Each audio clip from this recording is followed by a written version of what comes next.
Hey, this is Lou Mangello from WDW Radio, and you're listening to the Fiveish Fangirls podcast. Let's do this.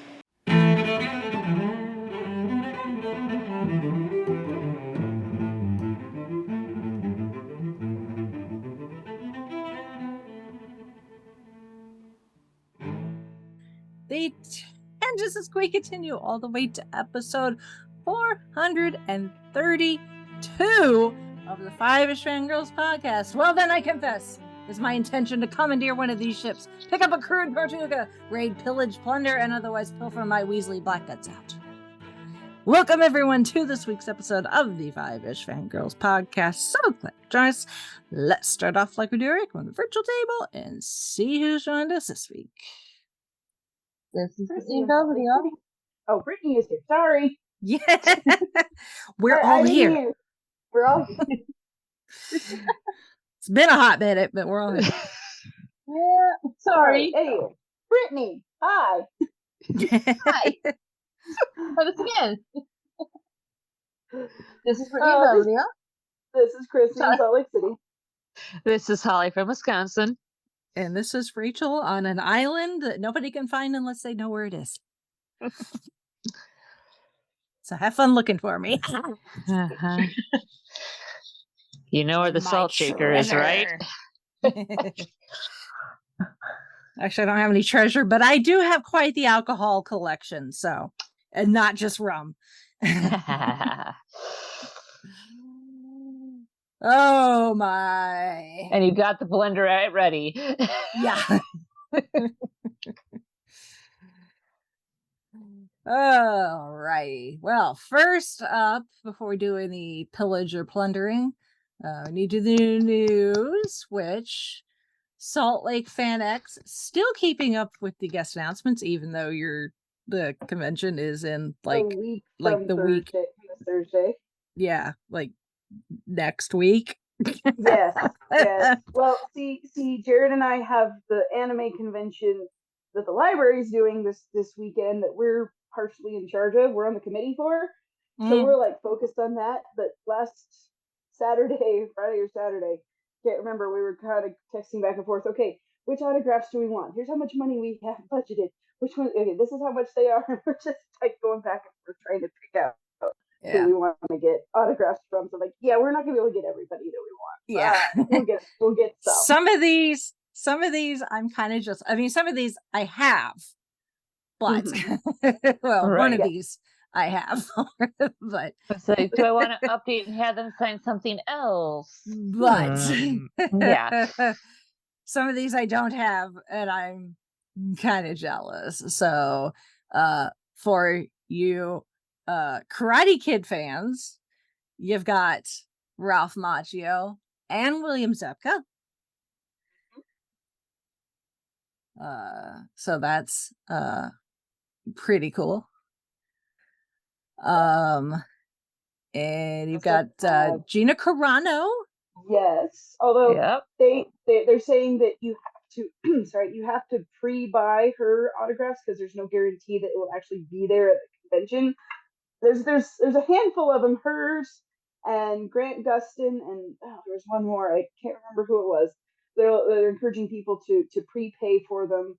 I don't know why that is, but probably for crowd control. Probably because I had to do the same. I had to do the same thing because while you're going to be at Salt Lake FanX, I'm going to be in Cincinnati. Cincinnati Comic Expo, and I had to pre-buy my autograph for Brain Fart. Paul Bettany. There we go. Oh, Bettany. Paul Bettany.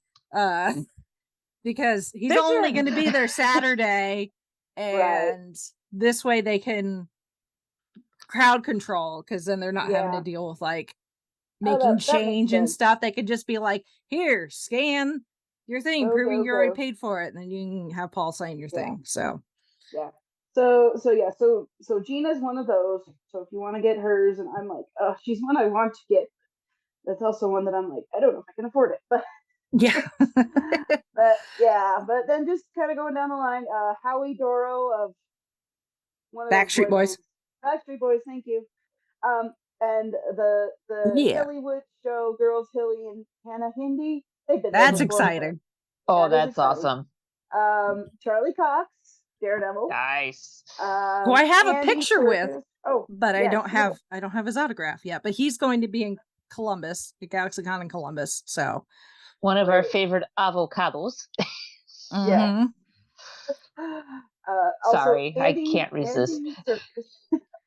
Andy Serkis is going to be so there. Jealous about Andy Serkis. Oh my goodness. I know. I'm I mean, the list that of stuff he's been in, it's just like, yay! And y'all are gonna have to remind me what was Kristen Ritter in? She's Jessica Jones. Right. Okay. I haven't watched that one because spooky, creepy, ewy things I can't handle. Yeah, yes. and then David Tennant playing a spectacular villain to boot. Yeah. Yes, I know. I'm just a wuss. Okay. Oh no, I don't blame you. I mean, I went through the creep factor just for the David Tennant part. And trust me, yeah. And there was the Christy. I know. Like I watched the first season of Daredevil, and I did okay. But then I heard Jessica Jones was even more intense, and I was like, I'm going to call an audible and say no. Sorry, David Tennant, you might be worth it, but I don't know if I can handle it. But yeah, so she'll be there. Then also Vincent D'Onofrio, Kingpin, among many other things as well. So pretty good guest list. Jessica Jones, man, that's my girl. Okay, now that you've said it, that, like, oh, okay, yeah, no. Did she dress up as a Rachel? Mm-hmm. That's what I thought. Yeah, when I met Charlie Cox. That's right. So there we go. We've got quite the group and many more besides. So I'm really kind of hoping that if Charlie and Vincent are doing the convention rounds, but Kristen is starting to, because she was just at GalaxyCon in Austin, which Zan went to because her husband was a guest artist, and I told her I was incredibly jealous, but I'm hoping that this is their not so subtle way of saying those rumors of Jessica Jones making a comeback in the new Daredevil series more plausible. Yeah. So fingers crossed. I need my girl back.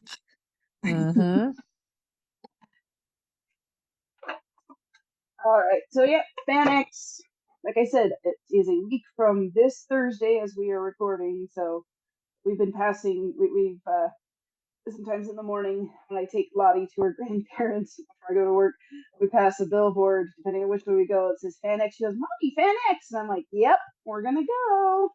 We have our tickets. They came in the mail last week, so we are good to go. That's awesome. We will report back afterward with all of the shenanigans.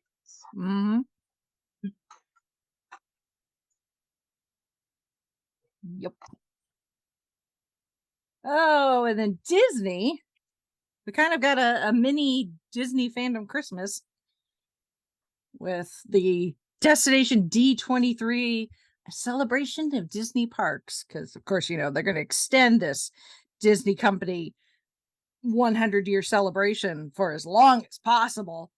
Because that's what the House of Mouse does best. And in the process of this lovely presentation that they did the other day with the Josh D'Amaro, who is the Disney Parks Experiences and Products Chairman, announced a bunch of exciting stuff, some small, some big. So apparently Ahsoka is going to be added to Star Tours. Nice. Which is pretty cool. So Since it's been a while, hot minute since I've been in the Disney parks. The last time I went, they had added some of the new trilogy.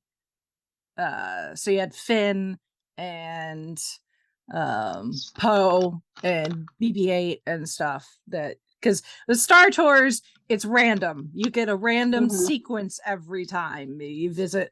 You're in a star speeder, and you're supposed to be going on a nice, vacation within the Star Wars galaxy, and shit happens. But then what shit happens depends on what sequence you get. So you'll go to different places, you'll encounter different characters. Obviously we have like C-3PO and R2 and Darth Vader sometimes, and stormtroopers and but now they've started adding some of the characters that people will recognize nowadays. So I don't know if like the Mandalorian is had been added. I don't know if Mando and Grogu are a thing in Star Wars. I've not heard anything, so I guess not yet. But apparently Ahsoka is going to be added. She's going to get her own sequence. So you'll just have to ride Star Tours until you get her, starting next spring. So isn't that one with Hondo, or am I thinking of something else? Huh? Isn't that one with Hondo, or am I thinking of something else? That's a different attraction. Okay. Yeah. I don't know. Yep, that's Smuggler's Run. That is the attraction that's inside the Millennium Falcon. Oh, okay. That is on Galaxy's Edge, which I guess technically Star Tours is now part of Galaxy's Edge, but Star Tours has been there a lot longer. Mm-hmm. Yeah, I was gonna say, like, unless I would imagine they would have moved it from Tomorrowland, but yeah, no, yeah, at least in Florida. So I don't. I haven't been back to Disneyland since a long while. So, although Chauncey and I have been talking about maybe trying to get out to Disneyland next year. So cool. Well, if you're changing planes in Salt Lake, let me know. Yeah.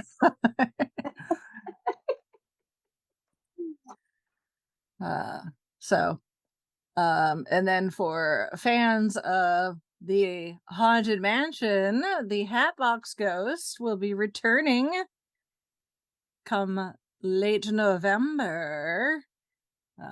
Which the Hatbox Ghost, much like this episode where we're talking about Disney attraction, Disney film intermingling with each other and inspiring each other. So the Hatbox Ghost is almost legendary to Haunted Mansion fans.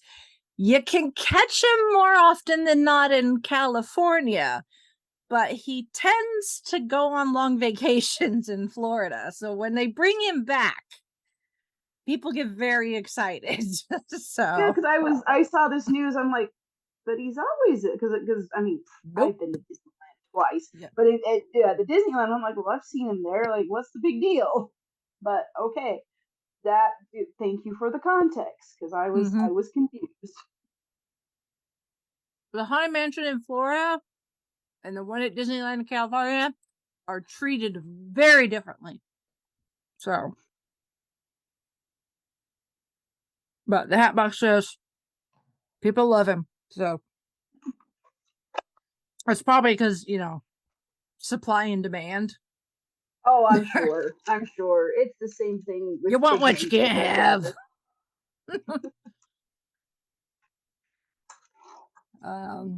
Speaking of California, over at California Adventure Park,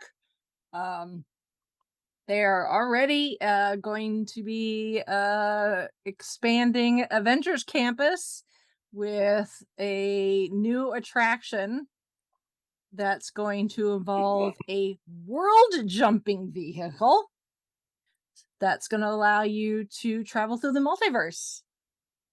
Ooh. So it's going to have a ride vehicle that combines elements of Tony Stark's time suits with Xandarian jump points and Wakandan technology.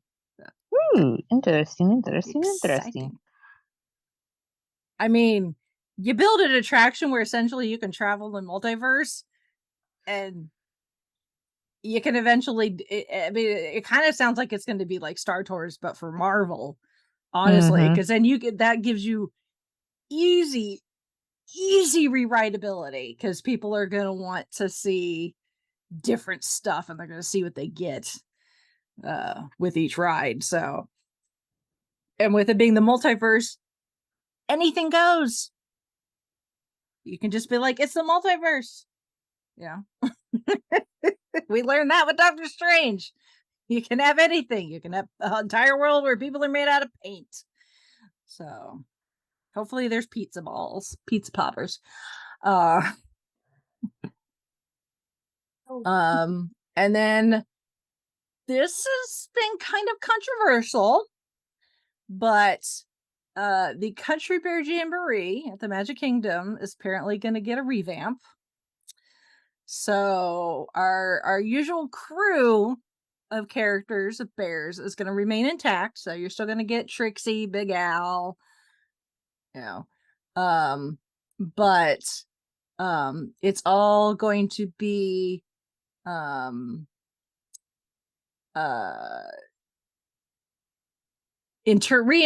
country reinterpretations of classic favorite Disney songs.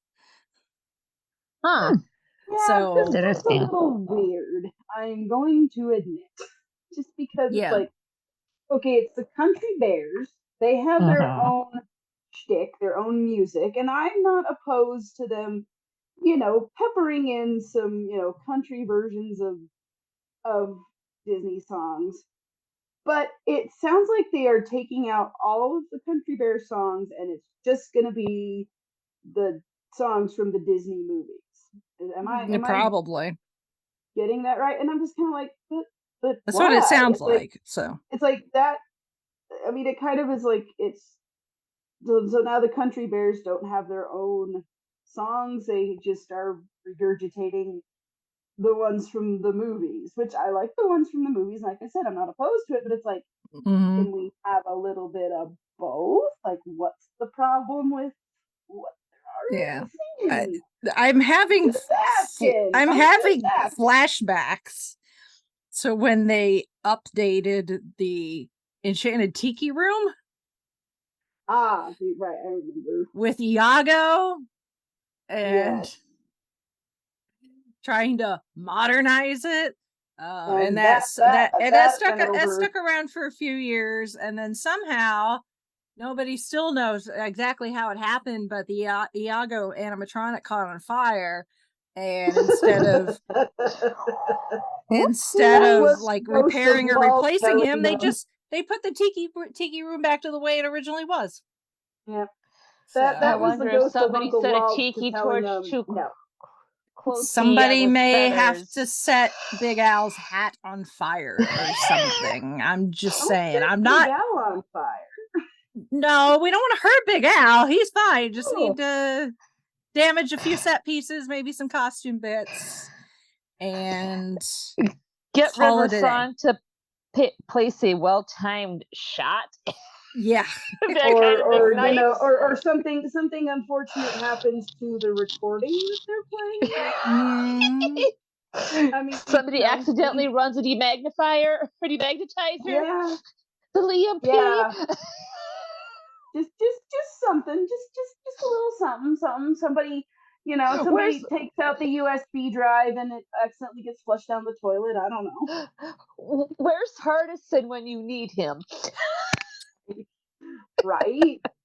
I'm just kind of like, guys, this is not the way to do it, because it's like this is kind of my thing. And again, I have been to Disneyland a grand total of twice in my entire life. I've never been to Disney World.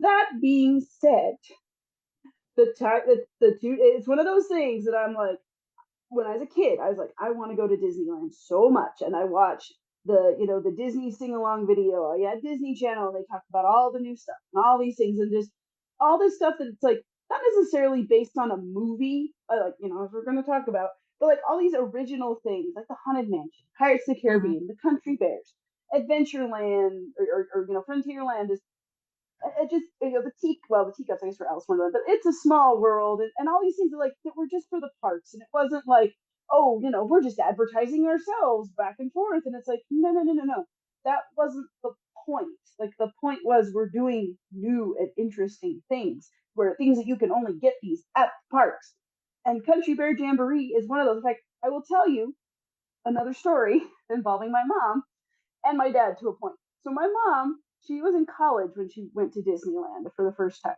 and she got a Big Al poster. And I remember this poster hanging up because, and after my mom and dad got married, it was kind of a joke because my dad's nickname is Big Al.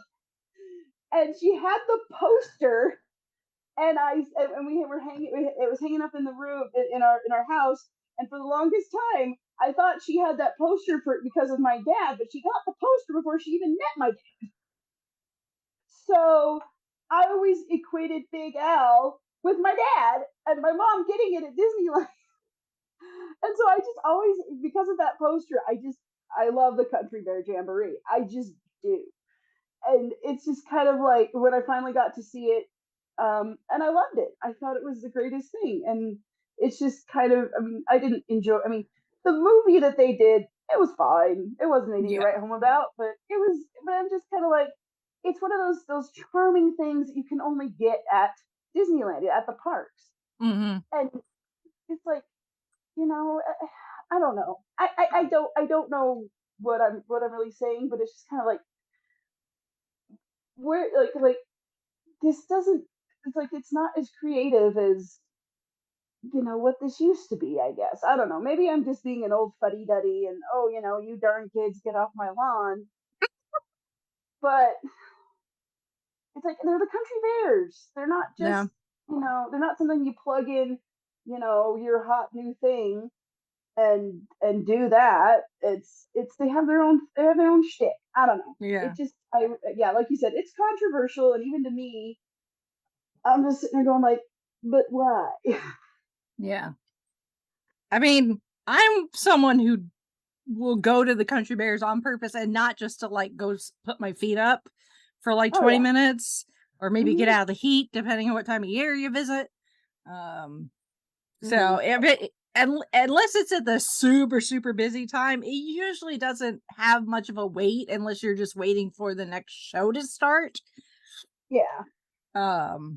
So, it's not a huge, one as far as popularity is concerned, but those of us that enjoy it for what it is, enjoy it for what it is. And and I'm just kind of like, and it's not quite the same without blood on the saddle. Yeah, I know. It's like, okay, you want to do a countrified version of A Whole New World, or Let It Go, or whatever, fine, add it in, but don't take out what's already there, what's already, part of the thing. Yeah. That's all I'm saying. Yeah. And it's like, not everything has to be brand synergy, guys. Yeah. I'm just saying, I don't know. Maybe give it a few years, something will catch on fire, and then they'll set it back. Yeah, maybe the ghost of Uncle Walt will get Hardison in there to maybe to sabotage the recording. Who knows? Mm-hmm. Funnily enough, the Country Bears was actually one of the last attractions Waltz ever worked on before he died. So yeah, I could see him being like, "Don't you dare!" Mm-hmm. No. And this is appropriate for this week's topic. A new Pirates of the Caribbean themed lounge is coming to Adventureland at the Magic Kingdom. So it's going to be not just like come in, grab yourself a drink, sit down. It's going to actually have some interactive bits with it that are connected to the actual Pirates of the Caribbean attraction. So that's kind of cool. Although I'm also always down for having someplace to go and get a beverage and kick my feet up for a few minutes. So nothing wrong with it. Yeah. And then over at Epcot, excuse me, the front of the park, the very front of the park, when you first enter the gates, has been undergoing a massive remodel. They started the remodel back when I was still visiting. I remember some of the stuff that had been taken out already removed back in my last visit, and that was 2017. So this is but then the pandemic happened, so stuff got delayed.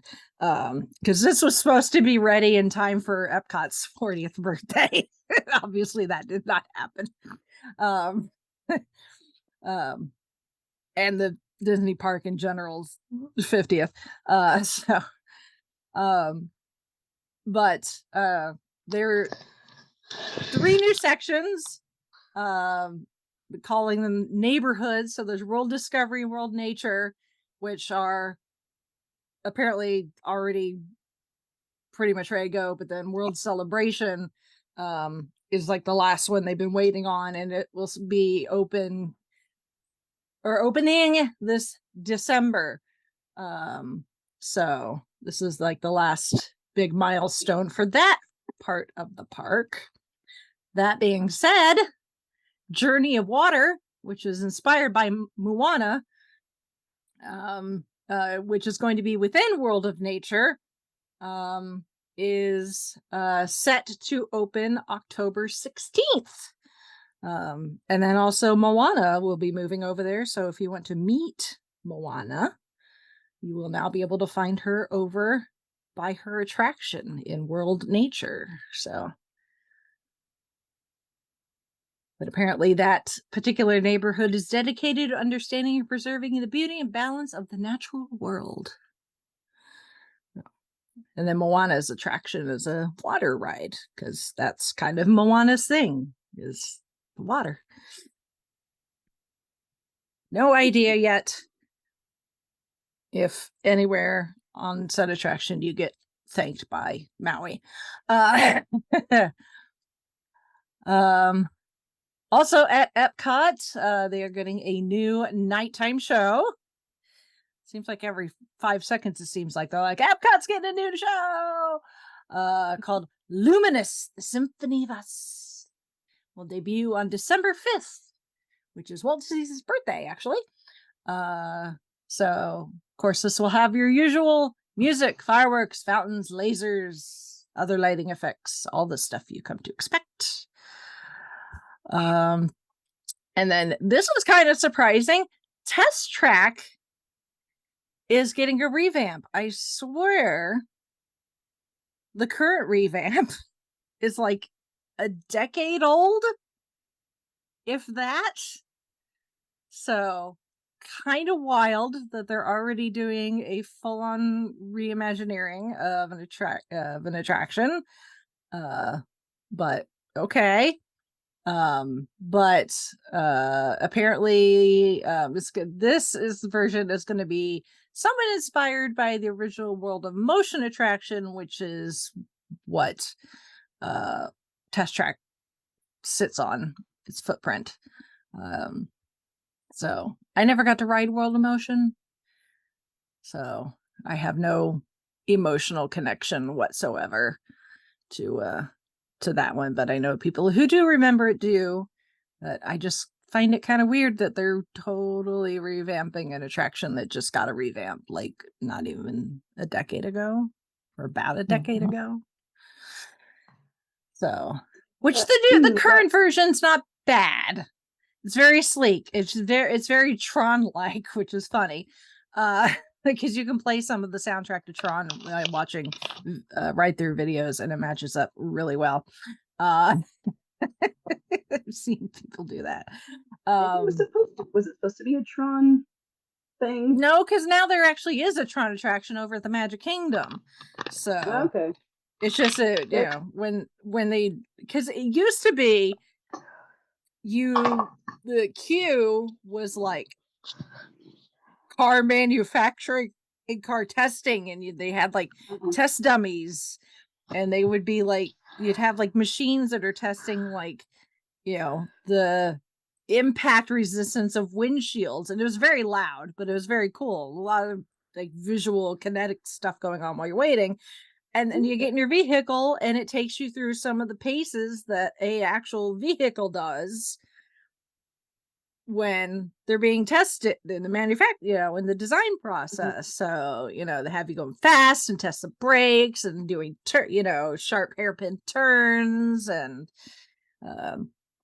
then the big finale is you go out and do this big loop that you get up to, like, it feels like you're going way faster, but really you're going about the speed you would on any highway interstate in the United States. Okay. It's just probably the G forces or whatever playing with your internals. Yeah. Balancing system. Yeah. So then they came in, and Chevy came in with a bunch of money, like they do, and it got totally revamped. So you're still kind of doing the same thing, but now you get the chance to, quote unquote, design your vehicle.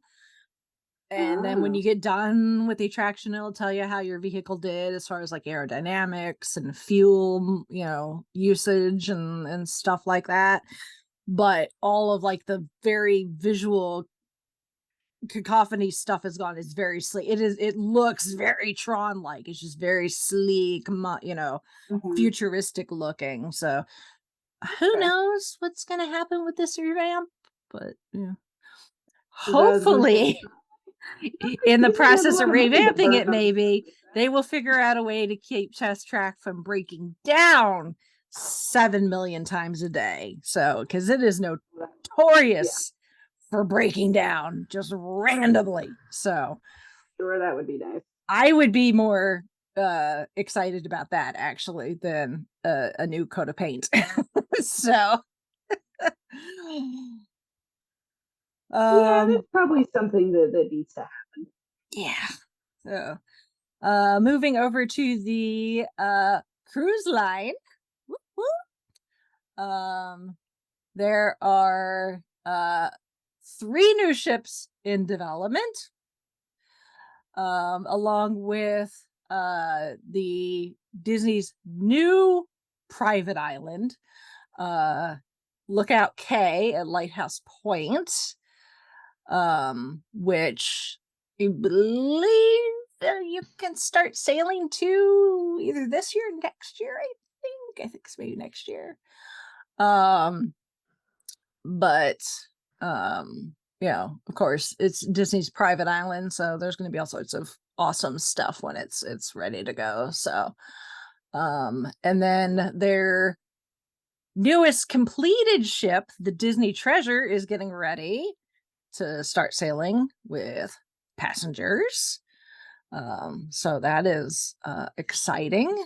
And with that, they have given us the name of the next ship that is currently in the construction, on the construction belt, and that is the Disney Adventure. And this will be the first ship that can sail from Singapore and do Southeast Asian itineraries. So that's pretty cool. I like the sound of that. Being able to fly all the way over to Asia and hit some of the Asian Disney parks and then chillax on the cruise ship for like a week. I'm down. Speaking of the international parks, over at Fantasy Springs at Tokyo Disney Resort, the folks who attended got to see some of Rapunzel's Forest, Peter Pan's Neverland, and the Frozen Kingdom. And that is all scheduled to open next year. So and then over at Animal Kingdom, which is getting some attention, which is good, because it really have not really done much since they added Pandora. But the Tree of Life Theater. So if you know the Animal Kingdom park, because all 4 parks have like an icon, they call it a weenie, but something that you see it and you're like, it's that park. Castle, Magic Kingdom, the Geosphere, Epcot, depending on what time period you're looking at, either the Water Tower or the Chinese Theater for Hollywood Studios. And then for Animal Kingdom, it's the giant tree, the Tree of Life. Down in the base of the tree, there is a multi-sensory theater, which right now the show it's a Tough to Be a Bug. And it's got you wear the 3D glasses and there's special effects, so you feel stuff, stuff gets sprayed on you, that sort of thing. But apparently there's going to be a new show put in there based on Zootopia. So that's kind of cool. Probably a good thing. I mean, it's Tough to Be a Bug. Not bad. It's a pretty good movie. The show is kind of fun, especially if you're going for the first time with people who have no idea what to expect and see them get freaked out by some of the special effects. But the fact that the main villain is voiced by Kevin Spacey, it may be time to replace it. So, just saying.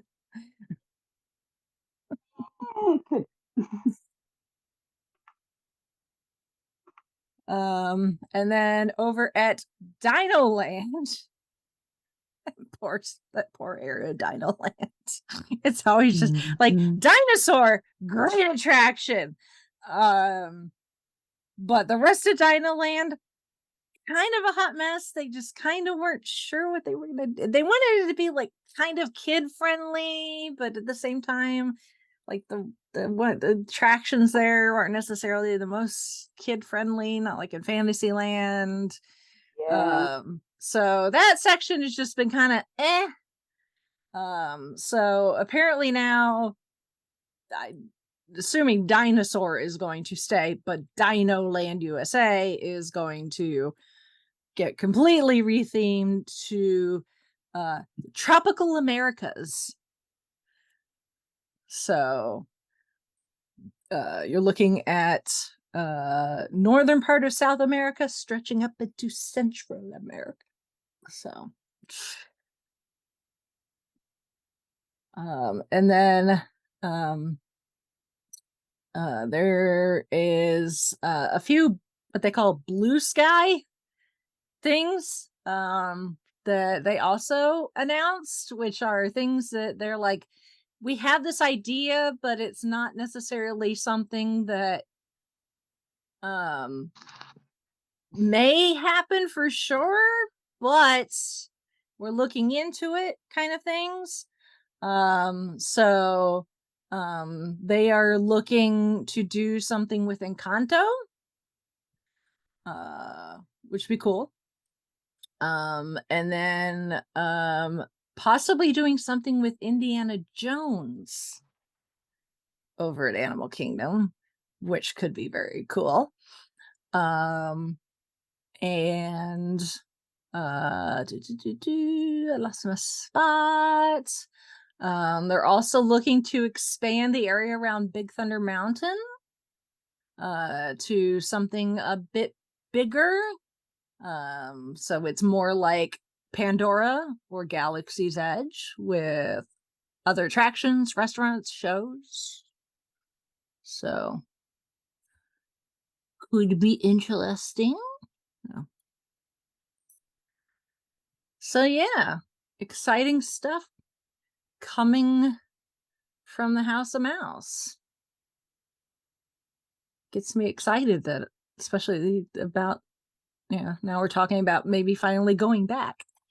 So it's like, it's a good thing a lot of this stuff is like, you're looking at like the small stuff is like early, sometime next year, and other stuff is talking years down the line, because there's stuff that's been put in since the last time I visited that I still got to go experience for the first time. So there you go. Galaxy's Edge was behind construction walls last time I was there. So it was a bunch of metal and concrete being poured the last time I was there. So I'm excited. I'm excited to see. Yeah, it's Animal Kingdom, especially that poor Dino Land, could use a little loving. So I'm not heartbroken over that, as long as Dinosaur doesn't go anywhere, because I like the attraction Dinosaur. So, but yeah, so I mean, things like Zootopia and Encanto could totally work in Animal Kingdom. So I'm down. Just don't talk about Bruno. There's your earworm. All right. Feedback. Got a little bit of feedback from Shalane. She says there is a jukebox musical of Jimmy Buffett's song called "Escape to Margaritaville." Cool. Yes, there are a lot. Actually, I went on a little bit of a rabbit hole with the idea of jukebox musicals, and they actually go back like quite a ways to like the early days of Broadway, really, where they would do shows with essentially popular music instead of writing new music. That's essentially what a jukebox musical is. So jukebox musicals were a thing even before jukeboxes? Yes.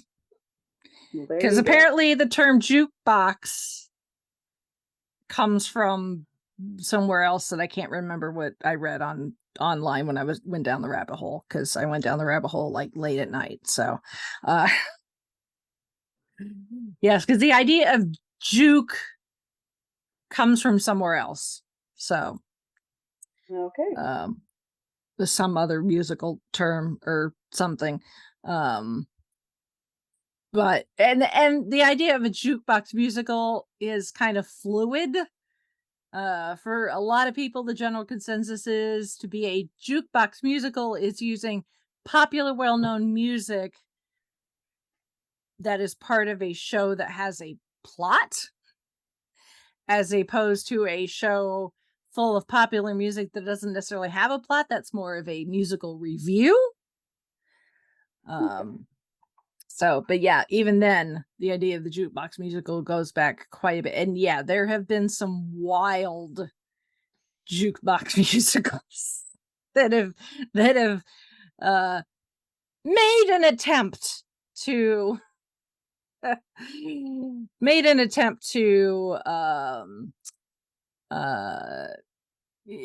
guess as far as stage is concerned, they go back to the 70s. But yeah, what we would now call musical reviews go back further. So, so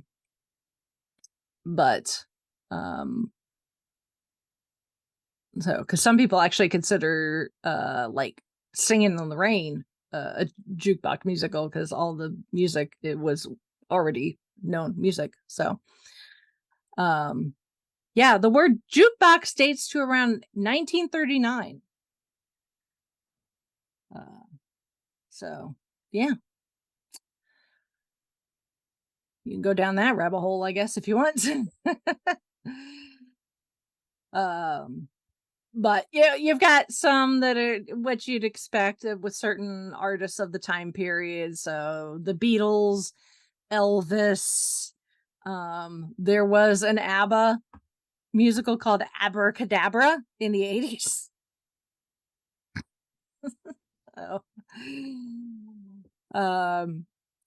You had Return to Forbidden Planet, which used 1960s rock. Of course, you got The Who's Tommy. Right. So that's a well-known. Saturday Night Fever, the Bee Gees, among other things. Of course, then we got Mamma Mia, which started in the 90s on stage.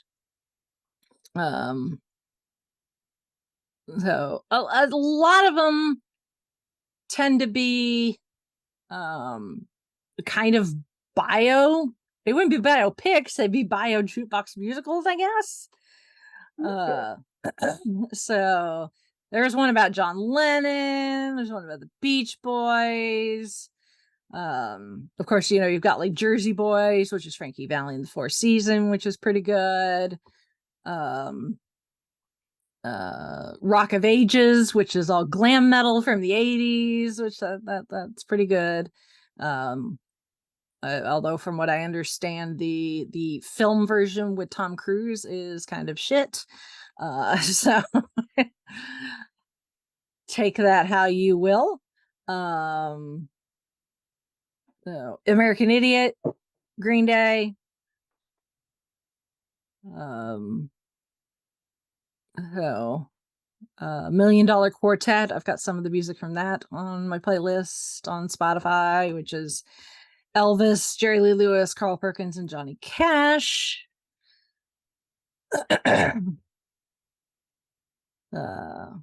Beautiful, the Carole King musical, which is really good. There's Holla If You Hear Me, based on the music of Tupac Shakur. Cool.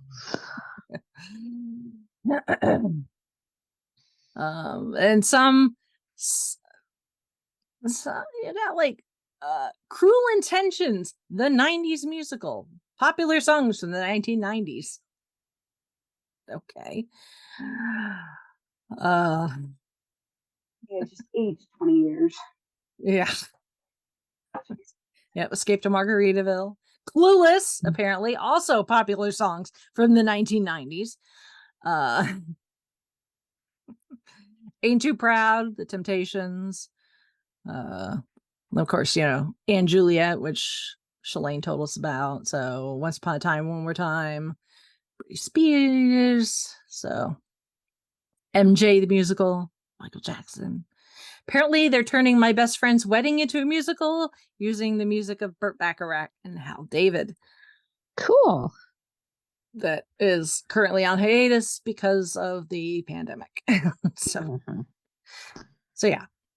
There's a lot out there. Some you just kind of look and you're like, okay. And then others you're like, oh, that could have been interesting. I kind of wish I could have seen that.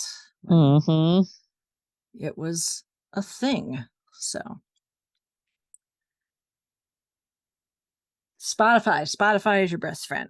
Go listen to those. So going back to Mamma Mia, since it came on the same day as The Dark Knight 15 years ago, and 15 years later, Barbie and Oppenheimer released on the same day. Both Barbie and Dark Knight are done by Warner Brothers. Oppenheimer and Mamma Mia are done by Universal Studios. Friendly competition.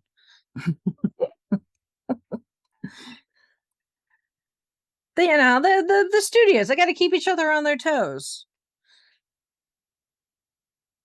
Sometimes that means a dark retelling of Batman, and a musical where Meryl Streep and Pierce Brosnan sing, and then 15 years later you get a story about the atomic bomb and Barbie. So let's all for everybody. So that was all Shalane's feedbacks. Thank you, Shalane. So speaking of the House of Mouse and movies that when I look at the release date, I realize how the hell has it been 20 years? Right?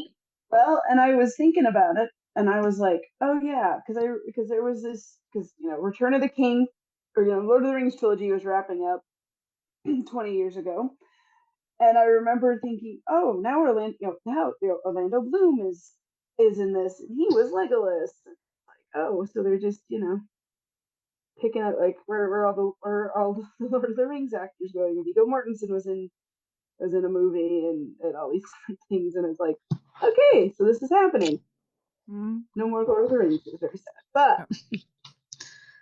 Hey, Orlando, do you really just like hanging out with undead people? Yeah.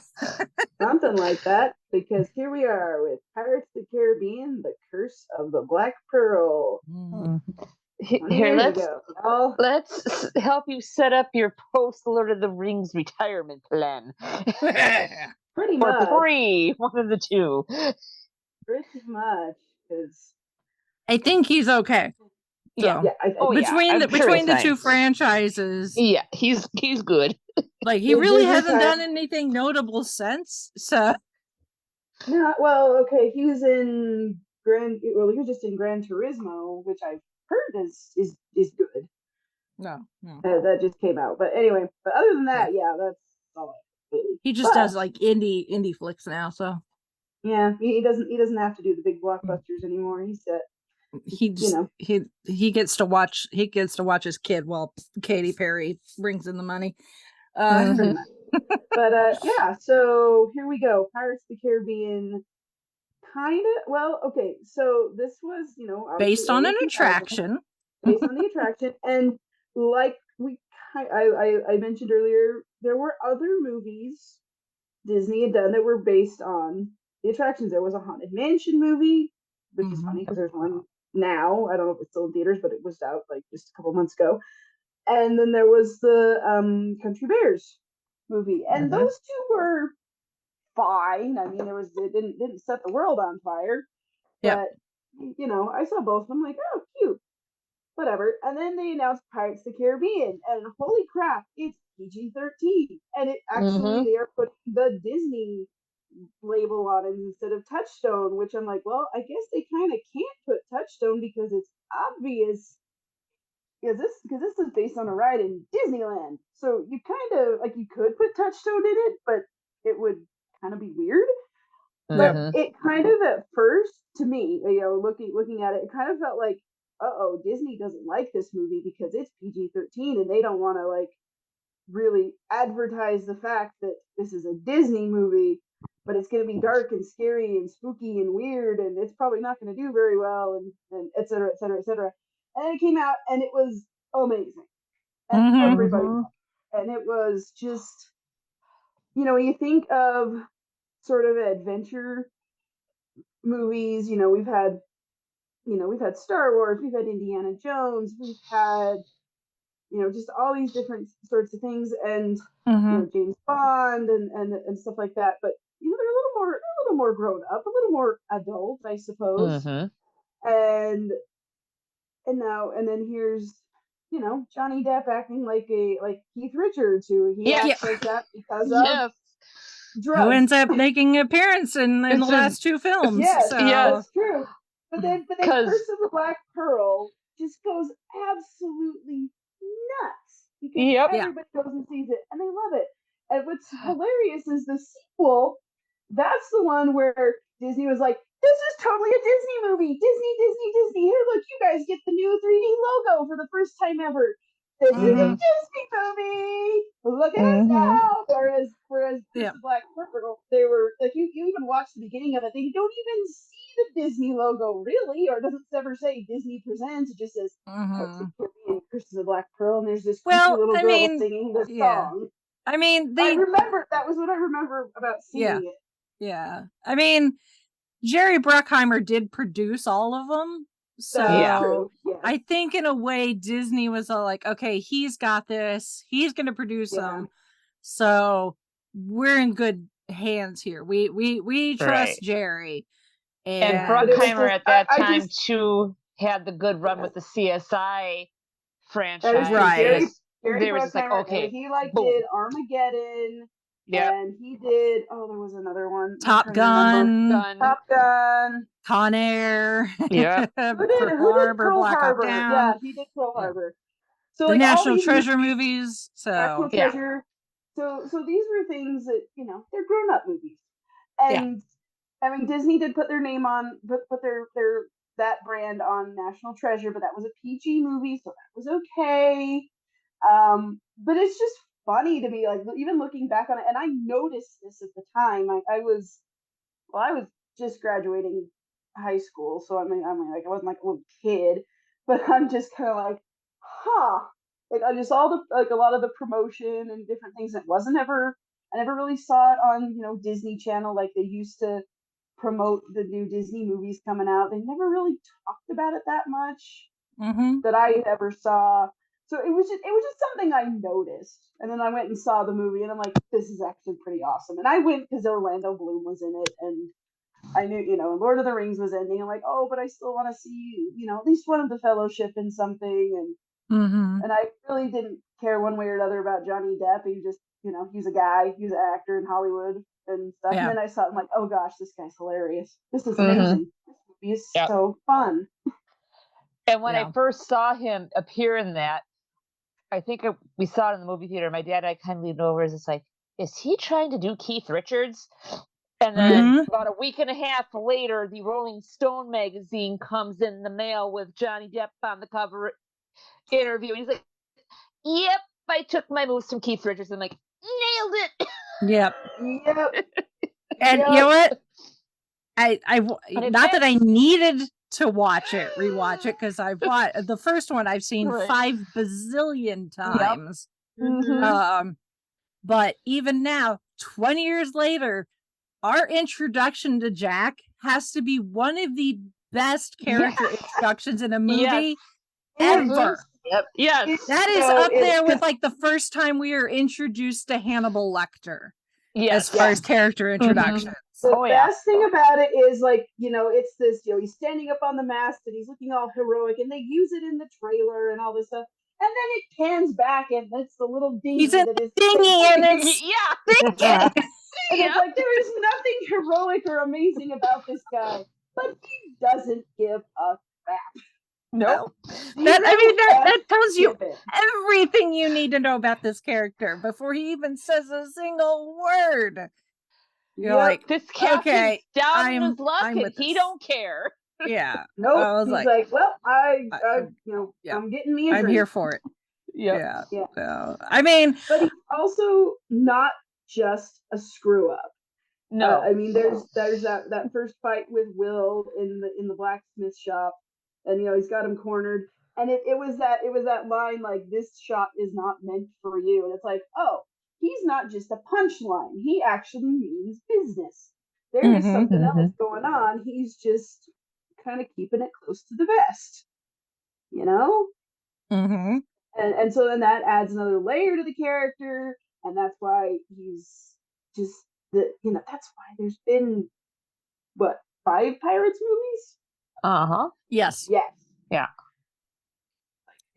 And like I said, Bruckheimer produced all of them. Gore Verbinski directed the first 3. And then Rob Marshall directed the 4th one. And then I'm not familiar with the 2 people that directed the last one. They're Norwegian. So it kind of, those last 2 are kind of like, wow, I haven't seen them all the way through, but they're just, because it just felt like the first 3, it's like, okay, you've told your story, you're good. But the second one they did leave on a cliffhanger, so they did kind of have to resolve it. That is the 3rd one. Yeah. But so it's kind of like, so they're fine. But the first one is really where it goes, because it's just kind of like how I was like, okay, they're pirates, and like we can't go too far into the PG-13 rating, but there are some goofy things we can do and some dark things we can do. I mean, undead pirates by the light of the moon, holy crap. And which that still looks really good 20 years later. Yeah, so I was gonna say, for this movie being 20 years old, I'm just like, dang, they got it right. This is like, I mean obviously Jurassic Park was 10 years before this, but it's like watching Jurassic Park, and you look at the effects and you're just like, yeah, I don't see a problem with any of this. It looks amazing, and it's one of those movies that like when you see it at the time, you're just kind of like, this is great, I'm having fun, and then you look back and like, wow, that actually was kind of a turning, maybe not a turning point in movies, but just so remarkable and so good, and and it was just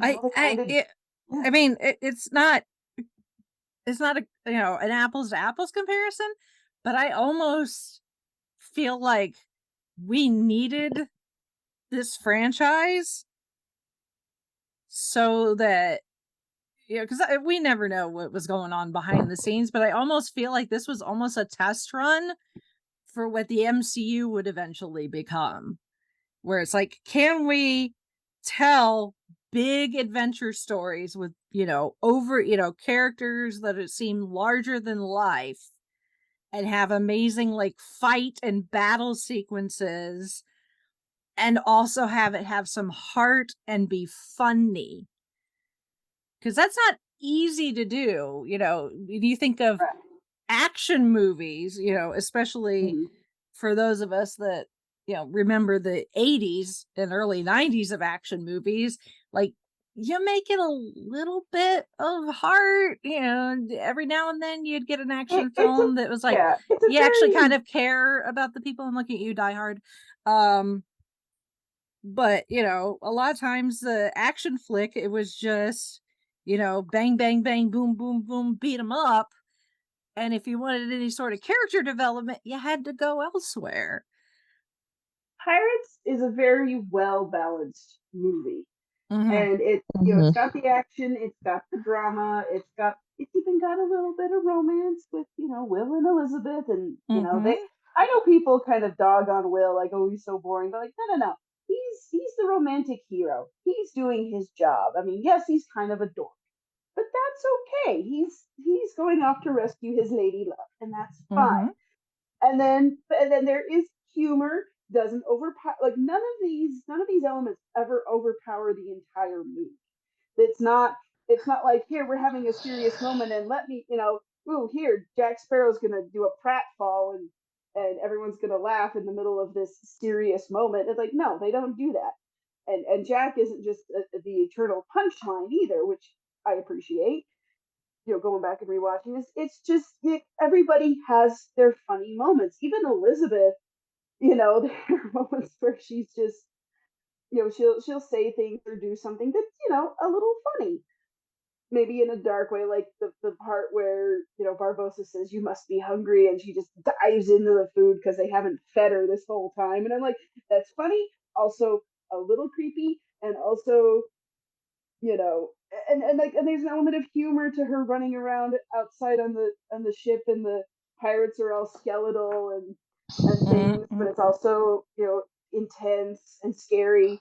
So it's just one of those. It's like, it balances out well. Like, maybe I'm not belly laughing at everything, but it's still like, okay, that's actually kind of humorous a little bit. Just certain things. Or she's out dance. She's burned all the rum. Where's the rum gone? And she is chewing out Jack. It's like, the entire fleet is going to be looking for me. Do you really think there's any way they're not going to spot this? Why is the rum gone? Yeah. And just all of these things is always like, these characters are not just caricatures.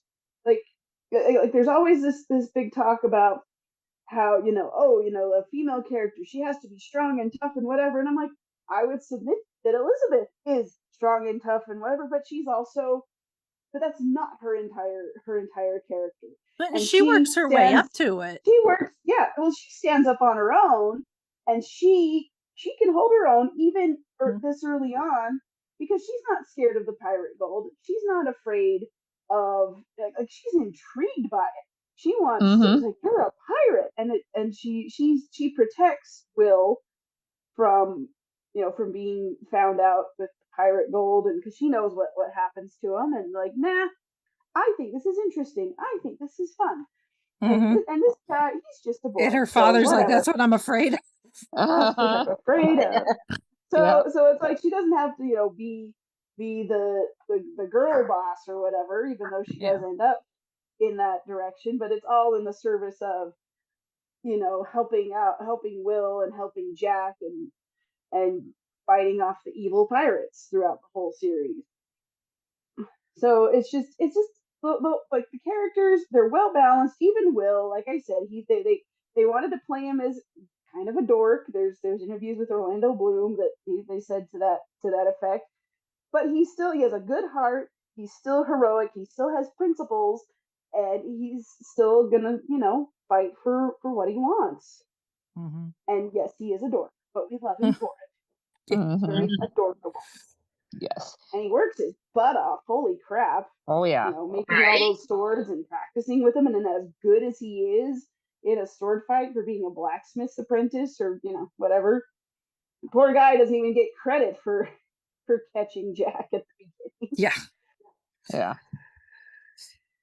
Yeah, because he's just the apprentice, and it's you see a little bit of the the class system of the time period, and he's not even the business owner, he's just the apprentice.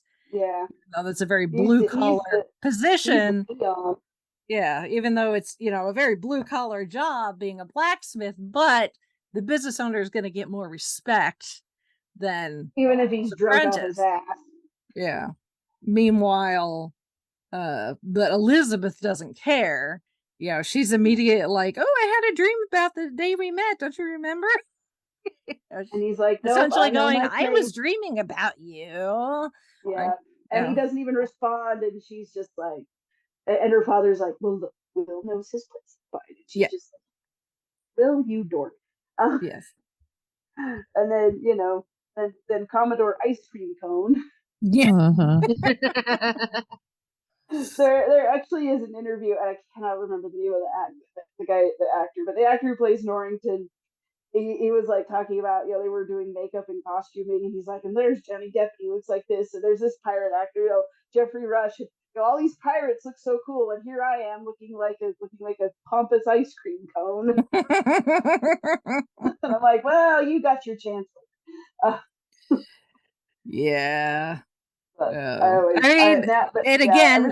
you're talking about like the class system, matching Elizabeth with Commodore Norrington, somebody who's a high-ranking military official, in their society makes sense. But then if you think back to the opening of the movie, Norrington has known Elizabeth since she was like 9. And that's kind of creepy.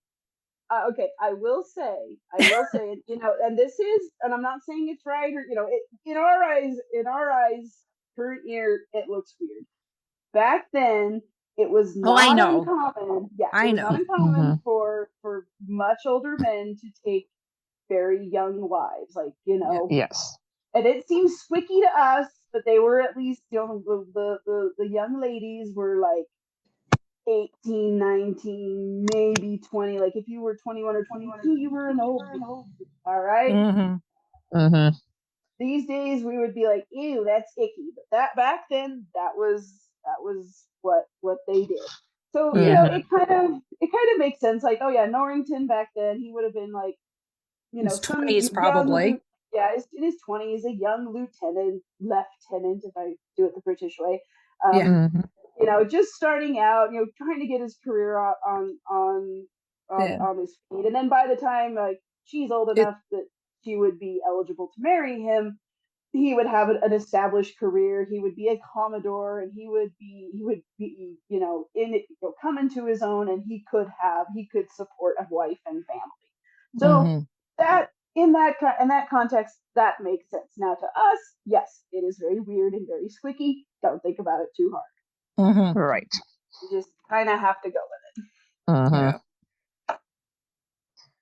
And honestly, I think he would have made a dick husband anyway. So, well, probably. Although I think he genuinely did care about her, but probably not good for her.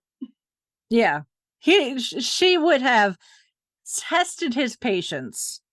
This is true. So much because she did not conform to what society expected of her. So.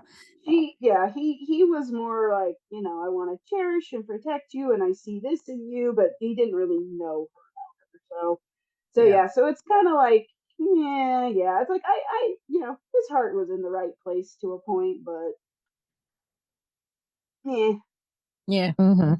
later on things changed very quickly.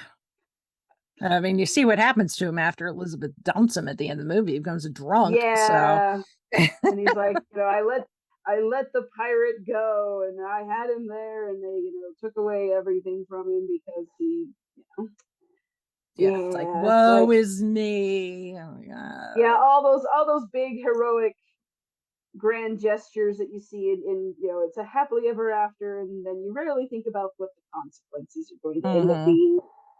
Poor guy. Yeah. Poor guy. I mean, I do feel bad for him, even if he was a bit of a ponce. Yeah. Well, at least he gets to go out a hero later. He does. So it takes a bit, but at least he finally gets to go out, on top with his head held high. So he's got that going. Unlike, what's his face from the East India Trading Company. Oh yeah, that's the one. That's the guy that's like that dude. He's the worst. He's the worst version. He's Cutler Beckett. Worst. Beckett, yeah. I'm wholly convinced, at least somewhat, that what's his name? Was it Jonathan Groff? At least somewhat. Got his inspiration for his Mad King George and Hamilton from Cutler Beckett. I can see it. I can see it. I see it. It's like, here, watch these movies with pompous British officers and nobles, and maybe you'll get an idea. And you watch Pirates, and like that guy, that's the one. Him, I take my inspiration from. Yeah. I mean, in one of the later movies, Jack does end up meeting George II. So that's right. Now, that wasn't Mad King George, but he was a George. He was a George, and he was a king. But yeah, so, you got to be careful with those pompous kings. So, right? They'll be all nice and friendly to you, and then they'll invade you with a fully armed battalion just to remind you of their love. Yeah. Or to remind them that you need to love them. Yes. Love me. Like, no, not anymore.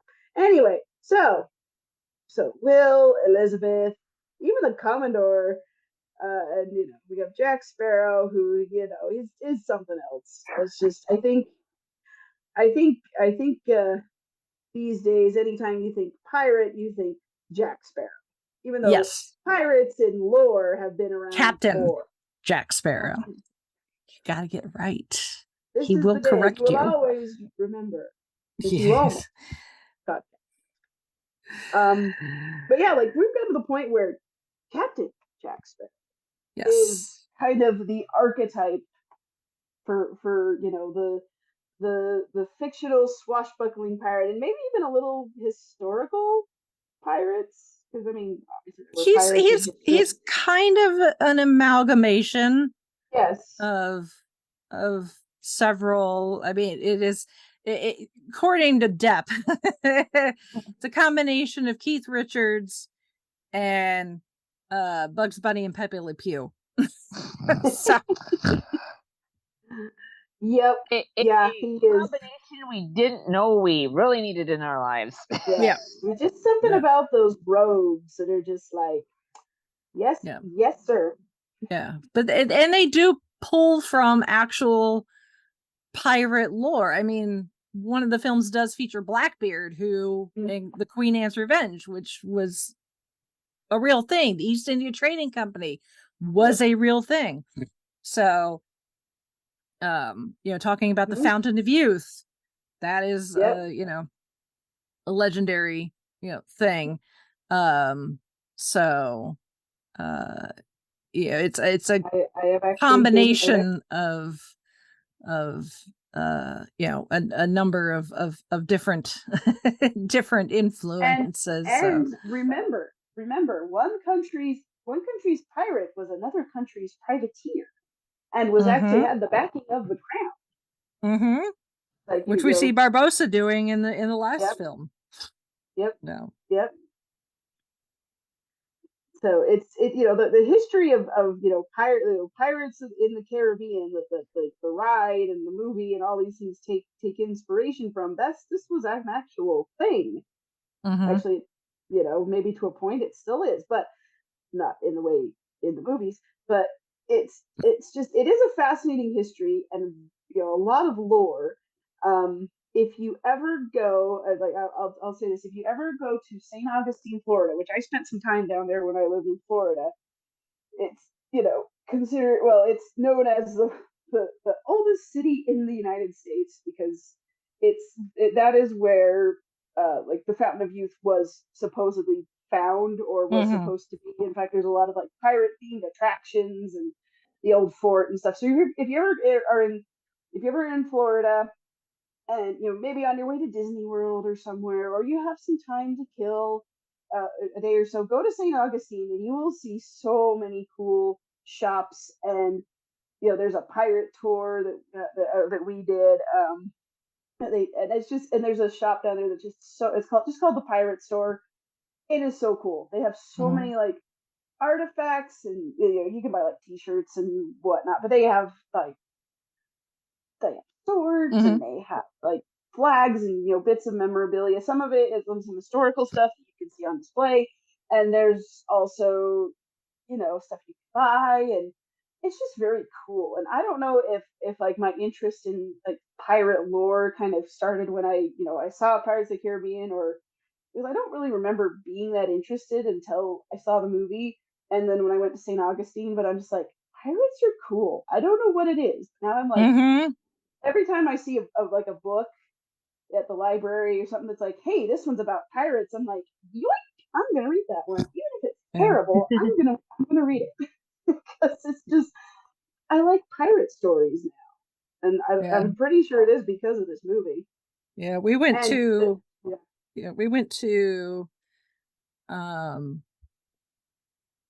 Topsail Island in the Carolinas a couple of years after Chauncey and I got married, as a big family vacation with his side of the family. And we went into, I don't remember what the closest decent sized town that was nearby, because we were on the coast. We rented a big beach house, and we could walk out and go across the street and be on the beach. So we were on the coast. But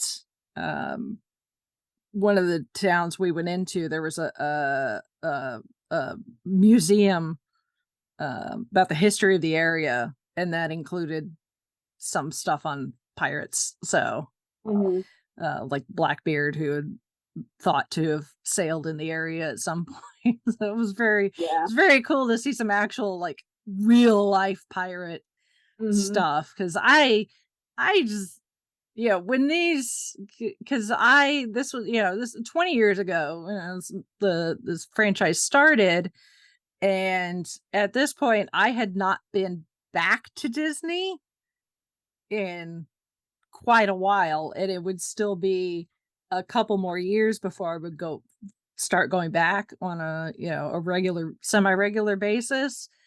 But I took this franchise like a duck to water, because when I started getting back into Disney, I was like, screw the princesses, I want to be a pirate.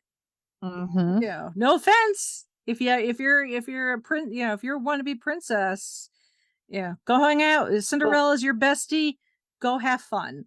But I'm gonna be over here with the pirates doing all the non-prissy princessy stuff. Well, we do know of one princess who got together with a pirate and lived very happily ever after in Once Upon a Time. So you can be a princess and hang with the pirates. It can be. Yeah, I'd rather be the pirate. I don't want to be a princess. Yeah. Cut out the middleman. Well, who's to say that she kind of was a pirate in her own right? That is very true. She was a little bit of both.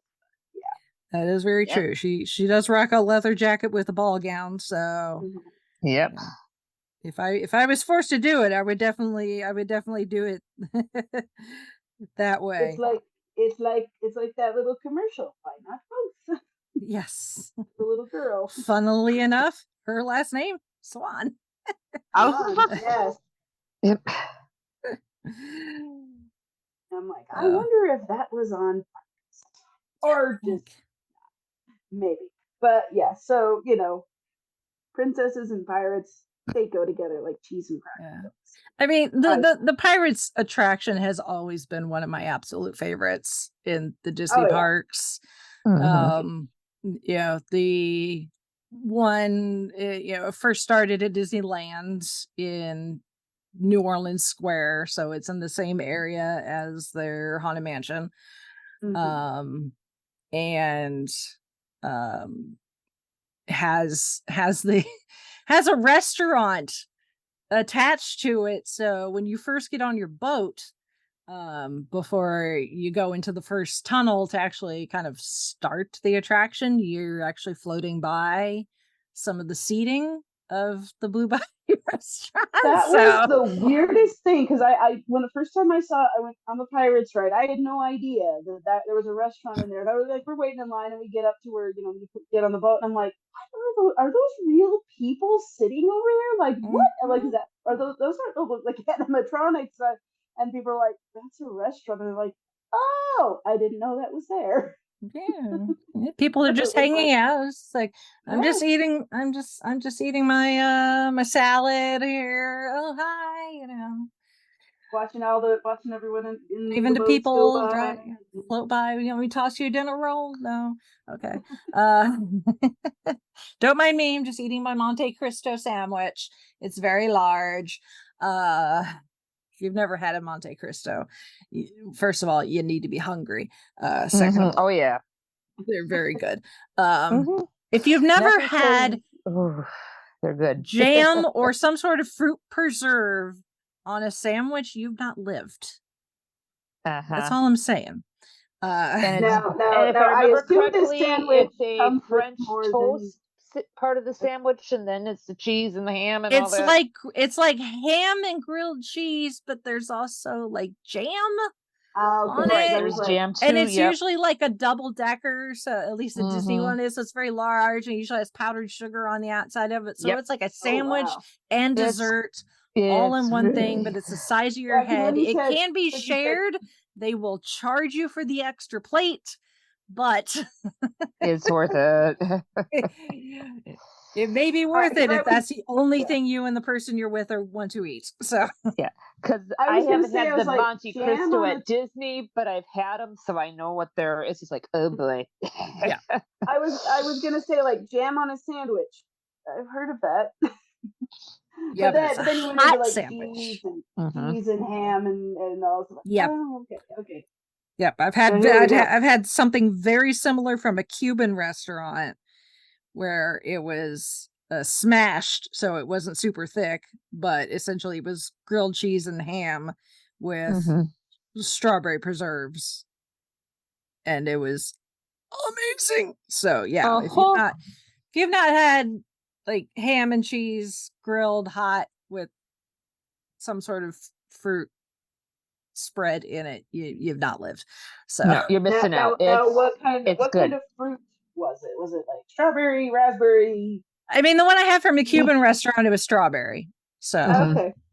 Does it matter what kind of fruit it is, or depends on, I guess, how interesting you want to get with your sandwich? Okay. I mean, because I mean, there's all sorts of stuff out there. So you could do strawberry, you could do grape, I'm kind of blueberry. You could be what if you wanted to be really adventurous, you could do one of those like where it's like fruit, but it's also got like pickled jalapenos in it. If that's your speed. I was kind of thinking more of an orange marmalade or something. Ooh, that would be good too. Yep. So little tang with somewhere Lou Mongello's ears are perking up. Somebody's talking about Disney park food on a podcast. Hi Lou. Yeah, hello Lou. Yeah. So you go past people eating in the Disneyland one, and then you get into the storyline. The storyline is pretty much the same. The length and the amount of scenes you get is more at Disneyland. It is longer.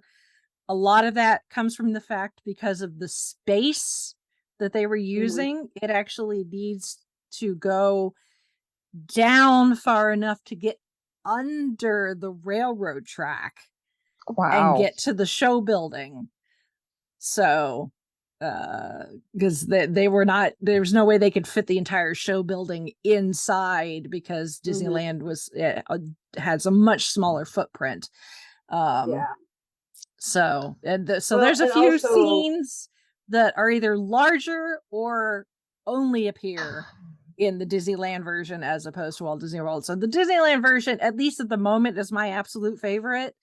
That being said, everyone that I've heard that has been on the one in Shanghai, I think it's Shanghai, is supposed to be absolutely like blow your socks and pants and everything off amazing. The plot is different, the storyline's different, but the technology they use, it's like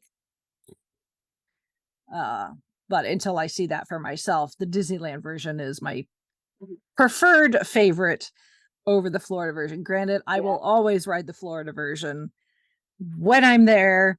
I like to joke that if you walk up to Pirates of the Caribbean in the Magic Kingdom and it says wait time like 5 minutes, 10 minutes, probably 10 minutes. You don't really see 5-minute postings a whole lot. They usually minimum they'll post as 10. About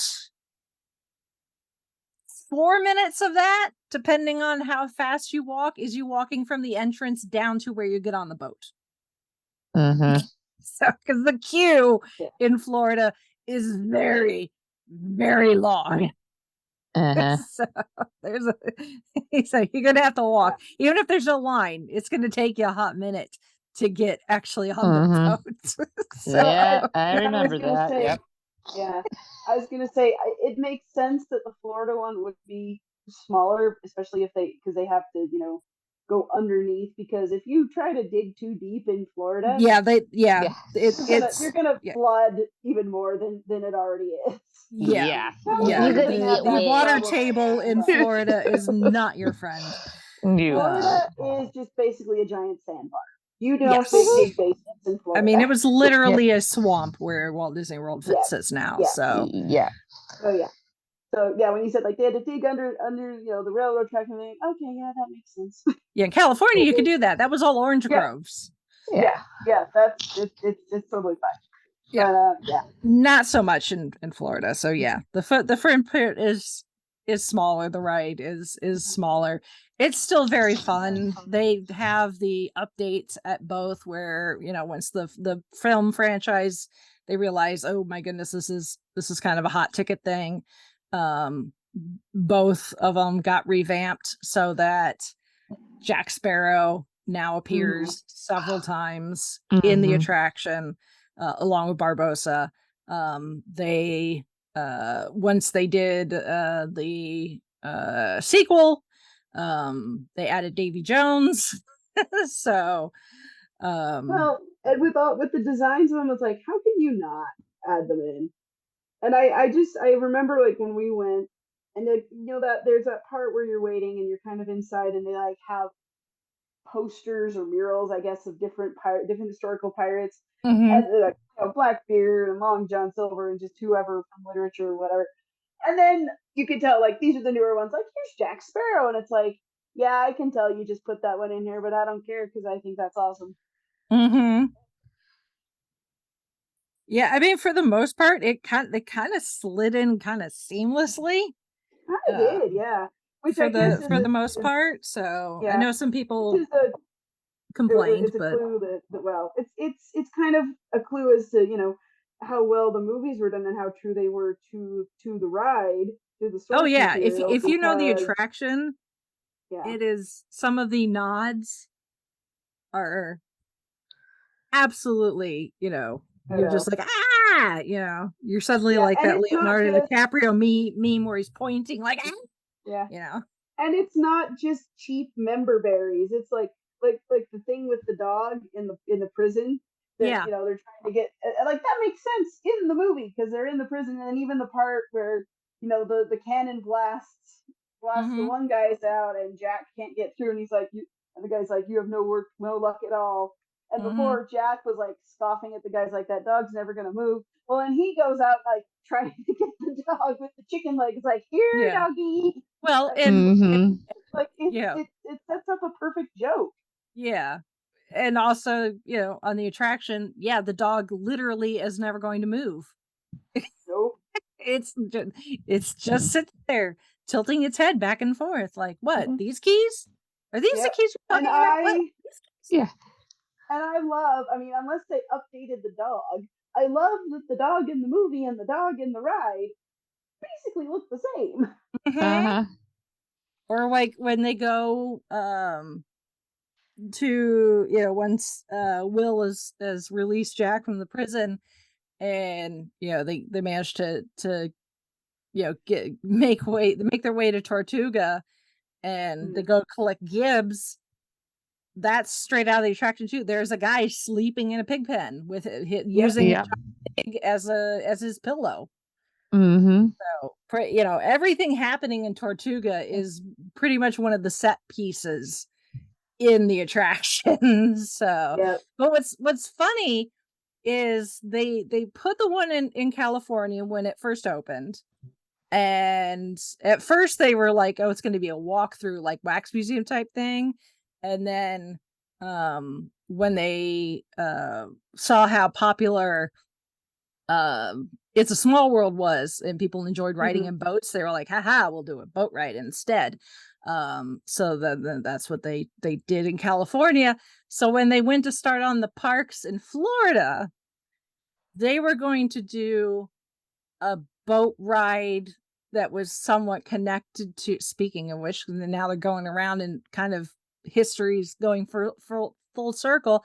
They were going to do something with Big Thunder Mountain like a boat type ride. There was going to be another attraction in that area, and then that they just never got around to it.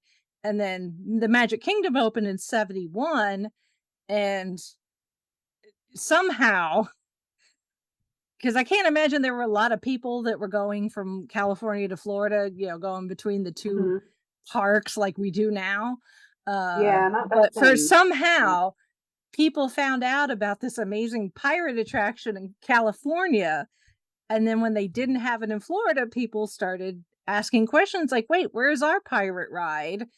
And the Walt and the Imagineers were like, well, by then Walt was passed, but the Imagineers were like, well, you're in Florida, you got actual pirates, why would you, just like we were talking about, Chrissy, there's pirates everywhere in Florida. But the people in Florida are like, no, we want the pirate ride. So then that's what they did. It was not an opening day attraction. It came in a few years later. And they were like, okay, fine, we'll give you the pirate ride. And now you've got a pirate ride in every single, at least one Disney park in each location. So. Which is so hilarious to me. They want pirates, give them pirates. Which is so hilarious to me that they were like, well, there's pirates everywhere in Florida. And then you consider why they built California Adventure the way they did originally. And it really didn't go over that well. We're bringing California to you, so you don't have to leave the Disney parks. And people are like, but why? We're in California. We're going to go see the actual stuff. It's in California while we're here. And then that's why, California Adventures kind of morphed into, I don't know what, but it's still California Adventure, but it's more IP driven than original. Here, here's all the cool stuff in California that you could not go see while you're in California, as long as you stay in Disneyland. And it's funny to me. Yeah. Because people wanted the pirate ride, even though they had pirates in Florida already. But, okay. Yeah, but the people spoke, and the Imagineers were like, okay, you want pirates, we'll give you pirates. And they've been there ever since. So, yeah. It's just I'm not going to complain, because, like I said, it's one of my favorites. So, and for a while there over at the studios, they had a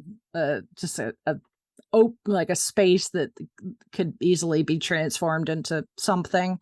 It was a modular space, and for a while there, they had this like indoor live action combined with projection show with Jack Sparrow.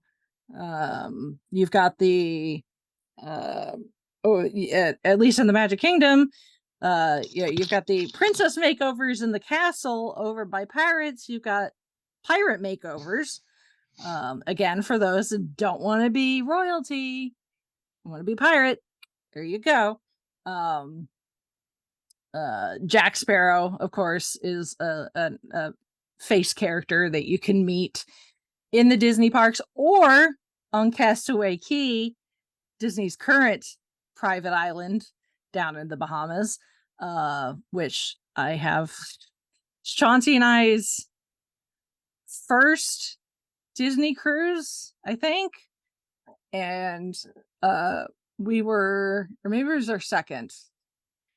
And we were at the adult beach, so it was very quiet. All the music and yelling and screaming and madness was over at the family beach, but there's an adults only beach, which is nice. There's a bar, but it's generally calm. So we got in some beverages, we got some beach chairs, and we were just soaking up the sun and listening to the waves come in and out, and it was just very relaxing, being away from work and being away from phones and email and everything, and we're just kind of chilling, and all of a sudden we hear this yelling going, ah! And we look, and it's Jack Sparrow running across the beach being chased. Nice. So what was chasing him? Was it the natives? Yeah. Who think that he's their god or whatever that was? Mm-hmm. I don't remember. Like I said, I've had some. I've been to the bar, so. Oh, well, there you go. But yeah, so indeed. yeah, so the Jack and Pirates is very much a big part of the cruise line. A lot of the itineraries usually have a pirate themed night. So there's a pirate themed show with Jack Sparrow, fireworks. They're one of the first cruise lines to do fireworks at sea. And I've got my various Disney Cruise Line Mickey pirate themed bandanas that they give to everybody from various cruises. So yeah, the obviously having the characters gives Disney a little more word to work with. You can plop Captain Jack Sparrow in some place, and if you got a good cast member that has watched Johnny's performance, there are some cast members out there that if you didn't know any better, you would think it was Johnny Depp, and a few times it actually has been Johnny Depp. So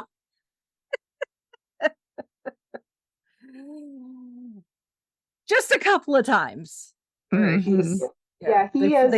put him in full Jack regalia, and he goes out there and does the thing, and then people don't know any different, because there are some that are just so that good carbon copy, and you've got his performance down pat that you if it actually was Johnny Depp, you would not know.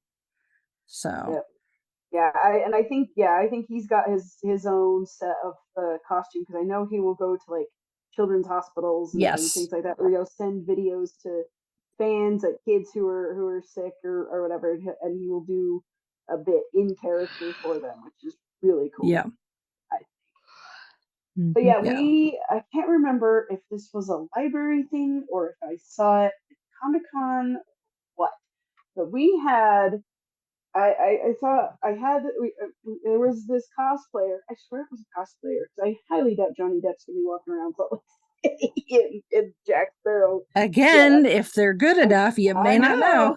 Right, but exactly. This guy was so dang good. I think he had the voice and the mannerisms down. It was just perfect. And I'm like, dude, you're awesome. You're amazing. And he was a hoot. I loved it. Mm-hmm. Yeah, it's definitely a popular character to cosplay and recreate, whether you're in Disney or anywhere else, if you can do it. Yeah. It's kind of like, I know, it's like I remember a time when there was no Jack Sparrow, there was no any of that, but now I'm just kind of like, what did we do without this character? Seriously. Mm-hmm. It's just such a good, memorable, and I hate using the word because everybody uses it, but iconic character. Mm-hmm. And just a fun one that everybody can have a lot of fun with, and very quotable, and just there he is. Mm-hmm. Yep. Yeah. And you love him. Giving us some really lots of memes. Yes, lots of memes. It's really just some iconic, like, visualizations. That shot of Will, and then Jack's got his gun on his shoulder, and he's got his head turned, and he's smirking. That's so iconic. So and like he does it like all the time. He has no idea what he's doing, but he fakes it. Mm-hmm. He's just like, you're mad or a genius. Well, good thing too, because if I wasn't, this wouldn't work. Yes. I mean, I just said he was quotable, and now I'm botching all the lines. Good grief. Yeah. There's so many of them. There are. Blame it on the rum. I don't know. Yep, exactly. Blame it on the fact the rum's gone. So yeah, too. Yeah. Where Will's like, this is either madness or brilliance. It's remarkable how often those two traits coincide. Yes. Yeah. You do not know where one begins and the other ends. You really don't. Well, and make sure you know all the lyrics to Yo Ho, Yo Ho, Pirate's Life for Me. Mm-hmm. For a little while, I want to say Alex was probably not quite 2. And I don't know where he decided he wanted to watch this, but we pulled up the YouTube video of it was shots from the Pirates attraction with the song playing over Yo Ho, and he would say Yo Ho, and we would play it for him. Mm-hmm. And he hasn't watched it in a long time, and now I'm like, hey Alex, we need to watch this again because it's awesome, and you loved it when you were Genie. Let's see if it still fits. If it still fits. And that was how I actually learned the lyrics. I'm like, I heard those Yo Ho, Pirate's Life for Me. Thunder. Now I can't remember them, but for a while I had it where I knew the words. And funnily enough, not written by the Sherman Brothers. I know. I was one of the a very catchy Disney attraction song, not written by the Sherman Brothers, but actually I always assumed that it was. George Bruns wrote the music, and Xavier Atencio, but all our fans call him Exatencio, wrote the lyrics, and it's sung by the Mellow Men, which is Disney's kind of singing group that sings a lot of stuff. They also sing the Grim Grinning Ghosts in the Haunted Mansion. But I couldn't tell you the name of the other guys in the Mellow Man. Just it's Thurl Ravenscroft is the voice you're going to recognize because he's also the voice of Tony the Tiger from Frosted Flakes. Lot of others, and a lot. And the singing, if you every time you hear Your Mean One, Mr. Grinch this Christmas season, that's Thurl Ravenscroft. So he has a such a good distinctive voice. Yes.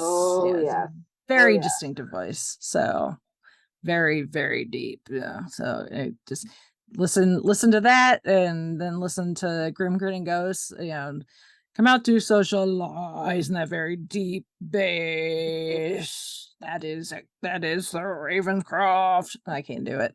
So.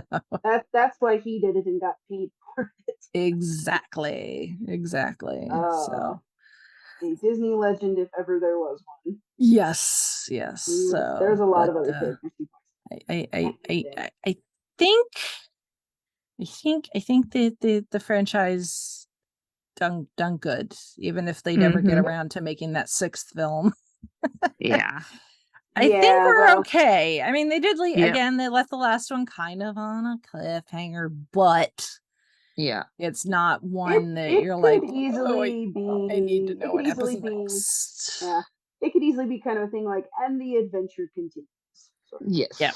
They have done comics, and they have. I mean, I've seen young Jack Sparrow novels at my library and things like that. So it's kind of one of those things like,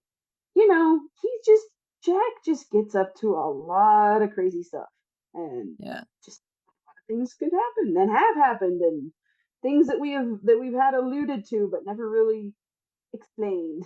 Things like that. But yeah, lots of things happen. Captain Jack. Like and making lots of booty. So this was the first film franchise to have multiple films past the $1 billion mark in the box office. So because 2 of the 5 passed $1 billion. So, and 1 came very close. So, well, it's one of those. It's just like, it's fun.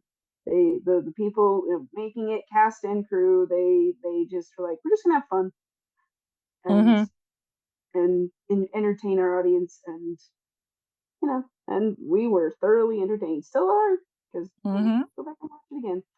And I'm like, I want to go watch it. Yep. I mean, you got Keith Richards makes an appearance a couple of times. Even makes an appearance. And Paul McCartney makes an appearance as Jack's uncle. Yep. Like, just to get all of these old timey rockers to be pirates, because why the heck not? I would love to see Ringo as the pirate. I think, isn't he already one though? He wouldn't even have to act. That's true. I know, but it would be. He's got a beard. He's got a bunch of jewelry on. Yeah, he just needs to change his clothes. Yeah, it would just be cool. Kind of complete the trifecta. Sure, do it. I wouldn't complain. No. Oh, heck. See if Roger Daltrey wouldn't mind being a pirate. I mean, the Stones, the Beatles, the Who, perfect. I could see Roger Taylor doing it. Oh yeah. Can we? It's like Can we somehow make it work with the hair with Brian May? Oh, that's not really pirate hair. Yes, but you just it kind of needs. You kind of can't not touch that hair. That's right. So. Exactly. Well, yeah. You can have a pirate with a big curly afro. Sure. Yeah, it works. It'll work. Pirates did their own thing. Yeah. Disney, you can have that one for free. Yep. Yes. Anyway, well. Sorry, Dreamcasting aside. Yeah. It's like we're building a pirate crew out of all of our favorite rock stars. So yes. Oh, anybody else? Anything else we wanna waffle about? As loving this franchise, enjoying it, and having a blast. Just go watch the movies again. Watch it, Curse of the Black Pearl for sure. If it's been a hot minute, you don't have a lot of time.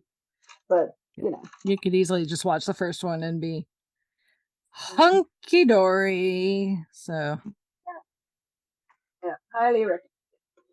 So anyway, if any of our listeners want to chime in with their thoughts on Pirates of the Caribbean, what you thought about it when you first saw the movies, what you think about it now, what your favorite one is, your favorite Captain Jack quote or whatever, let us know what's on your mind.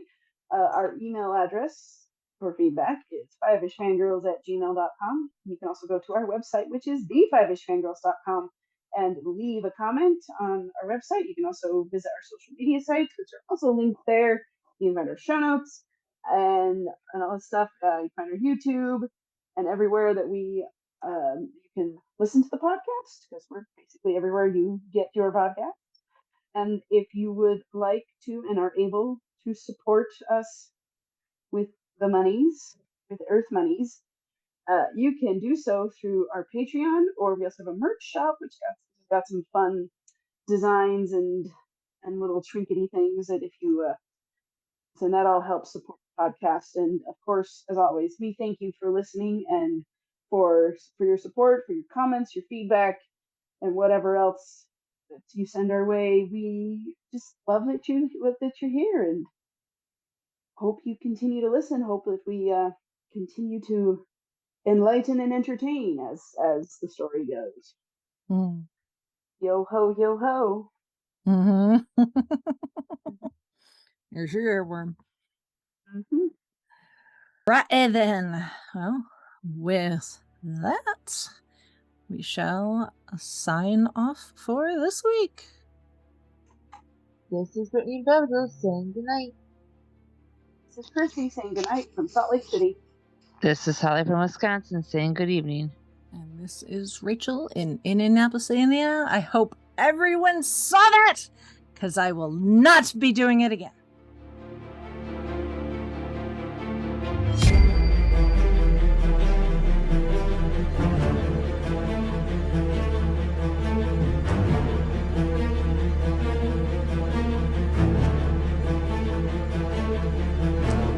Thank you for listening to the Fiveish Fangirls. Please visit thefiveishfangirls.com for details on how to further support the show, along with information on our nonprofit, Fangirls Give Back. We love our Fiveish fam and appreciate all of your feedback, shares, and encouragement. Remember to keep letting your geek flag fly.